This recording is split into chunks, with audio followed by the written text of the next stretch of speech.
U.S. Lawmakers says Nnamdi Kanu's life sentence is part of systematic persecution of Nigerian Christians. The United States government and several prominent American lawmakers have strongly condemned the reported life imprisonment handed down to Mazi Nnamdi Kanu, leader of the indigenous people of Biafra, IPOB, describing the sentence as evidence of continued systematic persecution of Christians in Nigeria.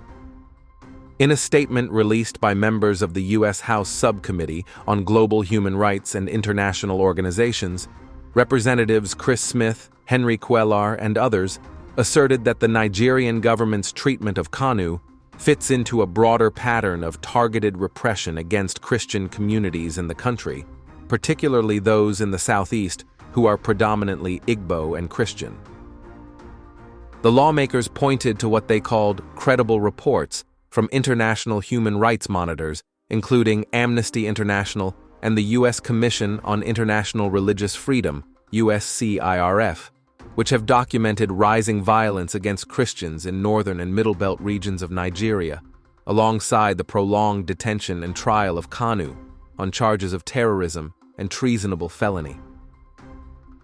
Nnamdi Kanu has been held for over 4 years, much of it in solitary confinement, under conditions that multiple courts, including the Nigerian Court of Appeal, previously ruled were unlawful, the congressional statement read. The sudden, extraordinary rendition from Kenya, and now an apparent life sentence, raise serious questions about due process and suggest that the Nigerian authorities are using the judiciary to silence dissent from Christian-majority regions.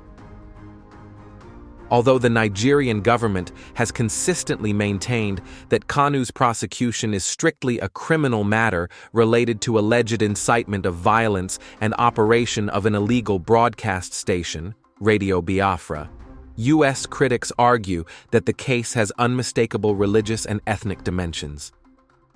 The U.S. State Department, in its 2024 International Religious Freedom Report on Nigeria, already designated Nigeria as a Country of Particular Concern, CPC, for the second consecutive year, citing systematic, ongoing, and egregious violations of religious freedom, particularly against Christians.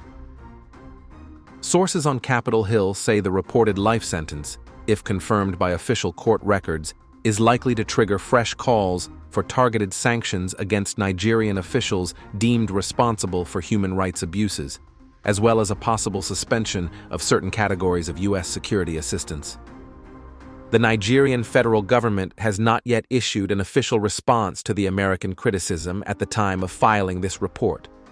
However, previous statements from the presidency have dismissed foreign concerns over Kanu's case as interference in Nigeria's internal affairs and insisted that the IPOB leader will be dealt with according to the laws of the land.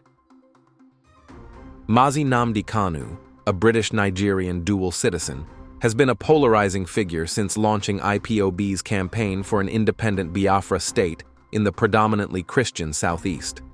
His detention since his abduction in June 2021 has sparked repeated protests globally. Nevertheless, the strong reaction from Washington indicates that any severe penalty imposed on Kanu will be interpreted by many in the U.S. as further evidence of religious and ethnic persecution in Africa's most populous nation.